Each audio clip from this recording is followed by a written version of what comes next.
Казанның Акыш күле буенда Алга трейл дип исемләнгән йөгереш узды. Ул Идел буе Болгар дәүләтендә ислам динен рәсми рәвештә кабул итүнең 1100 еллыгына багышлана. Әлеге датаны 2022 елда билгеләп үтәчәкләр, аңа әзерлек хәзер үк башланды. Урман юлыннан саф һавада йөгергә дип 200-гә якын кеше чыкты. Казанлылар гына түгел, башка шәһәрләрдән дә килүчеләр бар иде.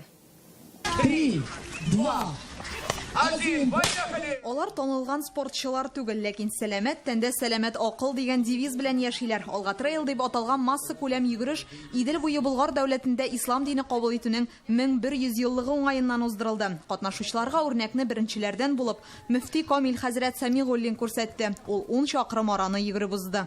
Йөгердек. Аллаһ шөкер, финишка килеп җиттек. Шуңа сөенәбез. Әлбәттә, беренче чиратта ул нәфес белән көрәшү.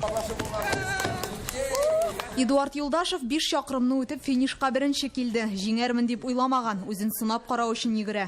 Рад. Бик шатландым, ләкин бераз ардырды инде. Урман юлы булгач, урыны белән каршылыклары да бар. Шараны Татарстанның диния нәзарәте үткәрә. Беренче тапкыр оештырылган бу йөгерештә 200-гә якын кеше катнашты. Казанлылар гына түгел, Яршаллы, Түбән-Кама, Әстерхан һәм Мурманскидан да йөгерешчеләр бар. Әлбәттә инде йөгергән вакытта төрле кыйнлыклар да була, ләкин шуңа да карамастан, Аллага шөкер, әйбәт булып чыкты. Бу беренче тапкыр минем шулай марафонда катнашуым булды. Миңа бик ошады бу атмосфера. Алар сәламәт яшәү рәвешен һәм күтәренке кәефне сайлыйлар. Бүген йөгереш юлында олысы да, кешесе дә үзләренең физик көчләрен сынап карый алдылар. Белмәссең, бәлки киләчәктә алардан да профессиональ спортчылар чыгар.